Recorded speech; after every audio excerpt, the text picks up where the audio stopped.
दोस्तों, आज super heroes हमारे मॉडर्न डेज की माइथोलॉजीज बन चुके हैं। ये लोग इंसाफ, ताकत और कर्ज का सिंबल है। लेकिन अगर हम इन गॉड्स की वार्डरोब को ध्यान से देखें तो एक बहुत ही बड़ा फर्क साफ नजर आएगा। जहां बैटमैन और आयरन मैन वक्त के साथ और ज्यादा अपग्रेड और बुलेट प्रूफ होता गया, वहीं उनकी फीमेल काउंटर पार्ट्स अक्सर ऐसे कॉस्ट्यूम में दिखाई गई जो किसी बैटल ग्राउंड के लिए नहीं बल्कि एक फैशन मैगजीन के लिए डिजाइन किया गया है। लगता है high heeled boot, skin tight latex और क्लेवेंज रिवीलिंग सूट्स में दुनिया बचाता है। ऐसे कॉस्ट्यूम पहन के कौन लड़ता है? आदमी इज्जत बचाए या दुनिया?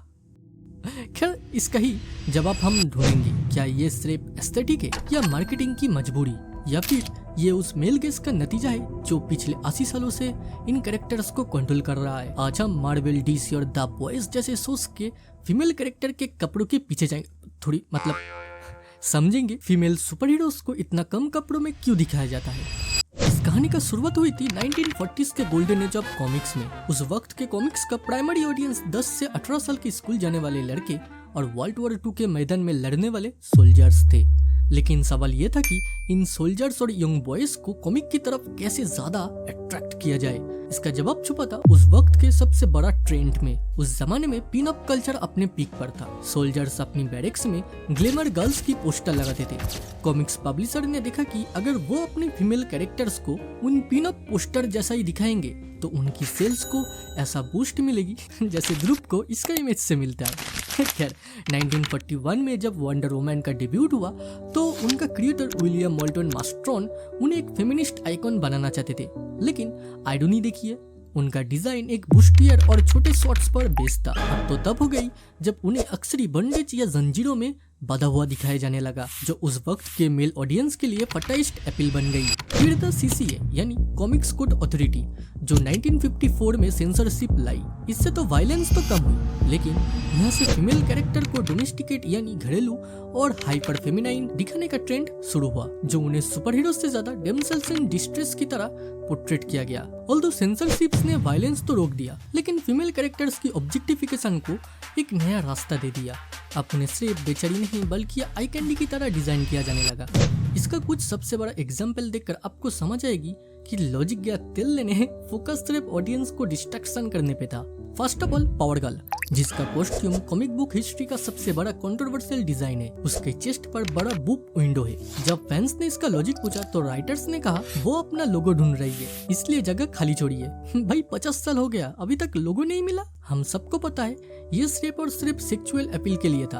आर्टिस्ट बॉलीवुड ने इसे मेल ऑडियंस को अट्रैक्ट करने के लिए बनाया था। जैसे नाताशा रोमानोव, जो एक मास्टर एसोसिएशन है। एक स्पाई का काम होता है स्टेल्थ और इनविजिबिलिटी, लेकिन मूवीज में उन्हें सीनी स्किन टाइट ब्लैक लेटेक्स में दिखाया गया। कैमरा एंगल्स अक्सर उनके फाइट सीक्वेंस से ज्यादा उनके सिलुएट पर फोकस करते थे। स्कारलेट जॉनसन ने खुद एडमिट किया था कि उनका कैरेक्टर शुरुआत में आई कैंडी की तरह ही ट्रीट किया गया था।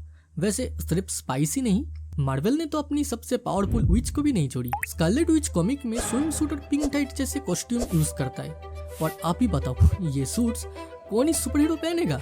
क्लियरली दिख रहा है कि मासूम बच्ची की रात का नींद हराम करने के लिए बनाया गया था। मूवीज में तो ओल्सन को किस लिए कास्ट किया गया था वो स्टार्टिंग मूवीज में ही दिखता है। इवन ओल्सन ने खुद इंटरव्यूज में कहा था कि उन्हें बुरा लगता है कि उनका कॉस्ट्यूम में क्लेवेंज दिखाना मैंडेटरी था, जबकि उनके साथ काम करने वाले पोस्टर्स सर से पैर तक ढके होते थे। लेकिन जब बात विलेन की आती है तो सेक्सुअलाइजेशन को उनके वेपन बनाकर यूज किया गया है। 2004 की ये वाला कैटवुमन याद तो होगा ही। इनका पूरा कैरेक्टर ही सेक्सुअल टेंशन और फॉरबिडियन लव पर टिका है। उनका जीपर अक्सर इतने नीचे तक दिखाया जाता है कि जो फाइटिंग में बिल्कुल इम्प्रैक्टिकल लगता है। लेकिन इम्प्रैक्टिकल कॉस्ट्यूम की हद तो तब पर हुई जब डीसी ने अपनी सबसे popular anti heroine Harley Quinn को स्क्रीन पर उतारा। 2016 की सुसाइड स्क्वाड में हार्ली की हॉट पैंट्स इतने छोटे थे कि उन्हें ग्लोबल मार्केट के लिए डिजिटली बड़ा करना पड़ा था। उन्हें एक साइकोटिक जीनियस से ज्यादा टीनेज फैंटेसी की तरह दिखाया गया। ये सब दिखाने के पीछे कुछ हद तक हम भी जिम्मेदार है, बिकॉज हम दिखते ही नहीं तो ये सब बनता भी नहीं। लेकिन ये सिर्फ डीसी या मार्वल तक सीमित नहीं है। ये पूरी इंडस्ट्री की एक ऐसा सच्चाई बन चुका है जिसे सबने एक्सेप्ट कर लिया था। अगर आपको लगता है कि ये सब पुराने बातें हैं और अब सब बदल चुका है, तो अमेज़न प्राइम की सीरीज द बॉयज ने इस हिपोक्रेसी को नंगा कर दिया है। सो में any as you know starlight जब द 7 में उसे जगह मिलती है तो बॉट इंटरनेशनल का मैनेजमेंट उसका पुराना डिजाइन कॉस्ट्यूम छीन लेता है और उसे एक नया सुपर शॉट और रिवीलिंग सूट दिया जाता है। जब एनी प्रोटेस्ट करती है तो कॉर्पोरेट एग्जीक्यूटिव कहता है this is about branding, the male demographic wants to see skin. ये शो सिर्फ दिखाता है कि सुपर हीरोज एंटरटेनमेंट इंडस्ट्री के लिए सिर्फ हीरोज नहीं बल्कि सेल्स फिगर है।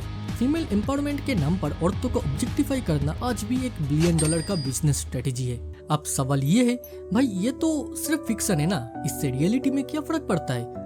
असल में इसका असर हमारी साइकोलॉजिकल और सोसाइटी के रूट्स पर पड़ता है। फिल्म क्रिटिक्स लॉरा मल्वी ने कहा था कि जब मीडिया औरतों को हमेशा ऑब्जेक्ट ऑफ डिजायर की तरह दिखाता है तो मर्द उन्हें इंसान की जगह ऑब्जेक्ट सोचने लगता है। इससे रियल लाइफ में हैरेसमेंट और डिसरेस्पेक्ट बढ़ता है। लेकिन ये प्रॉब्लम सिर्फ मर्दों तक सीमित नहीं है, इसका एक बहुत ही गहरा असर कुछ लड़कियों पर पड़ता है जो इन कैरेक्टर को आइडोलाइज करती है। जब एक 12-14 साल की लड़की देखती है कि फीमेल सुपर हीरोज की बॉडी बारबी डॉल जैसा परफेक्ट है, जीरो फैट, परफेक्ट कार्ब्स और ग्लोइंग स्किन, तो उनमें अपनी बॉडी को लेकर इनसिक्योरिटीज पैदा होती है। इंसानी बॉडी लड़ने के बाद थकती है, पसीना आता है, ब्रूजेस होती है, लेकिन कॉमिक्स में वो हमेशा फोटोशॉप्स दिखती है। और जब यही फेक परफेक्शन स्क्रीन से निकलकर रियल वर्ल्ड में आती है तो नतीजा काफी खतरनाक होता है, खास करके कॉस्प्ले कल्चर में। कॉमिक कॉन जैसे इवेंट्स में फीमेल कॉस्प्लेयर्स अक्सर हैरेसमेंट फेस करती है। जब लोग उन्हें वैसे ही ट्रीट करता है जैसे उनका ओवर सेक्सुअलाइज्ड कैरेक्टर को, तो वो भूल जाता है कि कॉस्ट्यूम के पीछे एक असली इंसान है।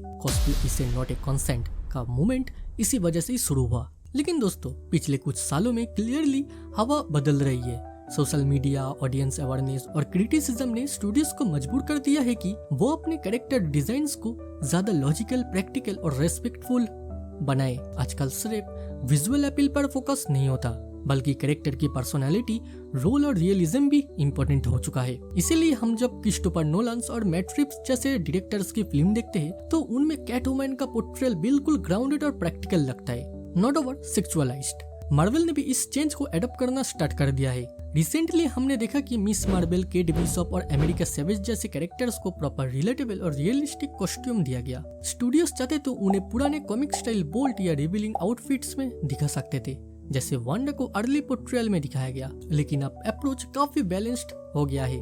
डीसी ने भी अपनी पुरानी मिस्टेक्स को समझा और अब अपने फीमेल कैरेक्टर्स को ज्यादा स्ट्रॉन्ग, रिस्पेक्टफुल प्रेजेंटेशन दे रहा है, चाहे वो एंड्रिस मसीटी की सुपरगर्ल हो या जेम्स गन का सुपरगर्ल इंजीनियर हॉकगर्ल जैसे कैरेक्टर्स। इनका डिजाइन अब सिर्फ आई कैंडी की तरह नहीं बल्कि उनकी आइडेंटिटी और पर्पस को रिफ्लेक्ट करता है। ये सिर्फ दिखाता है कि इंडस्ट्री धीरे धीरे इवॉल्व हो रही है, जहाँ फीमेल सुपर हीरोज को सिर्फ अपीयरेंस से बेसिस पर नहीं बल्कि उनकी स्ट्रेंथ, स्टोरी और इंडिविजुअलिटी के लिए प्रेजेंट किया जा रहा है। तो आखिरकार कंक्लूजन क्या निकलता है इतने सारे बातों का? बेसिकली शॉर्ट कॉस्ट्यूम की हिस्ट्री शायद मार्केटिंग और पुरानी सोच से जुड़ी है, लेकिन फ्यूचर फंक्शनल पावर का है। हमें ऐसा हीरोज चाहिए जो अपनी ताकत से पहचाने जाए, ना कि अपने सिलॉट से। ऐसे व्यूअर हमारी रिस्पॉन्सिबिलिटी है कि हम स्टोरीज को सपोर्ट करें जो औरतों को उनकी दिमाग और उनकी ताकत के लिए रिस्पेक्ट करती है, क्योंकि अंत में एक असली हीरो वो है जो हमें बेहतर इंसान बनने की इंस्पिरेशन दे, ना कि सिर्फ विजुअल डिस्ट्रक्शन। आपको क्या लगता है, क्या फीमेल सुपर हीरोज को शॉर्ट कॉस्ट्यूम में दिखाना चाहिए या टैक्टिकल गियर पहने? कमेंट करके जरूर बताना। वीडियो पसंद आया तो चैनल को सब्सक्राइब करिए और बेल आइकन को दबाइए। मिलते हैं अगले वीडियो में, तब तक स्टे क्यूरियस, स्टे सेफ।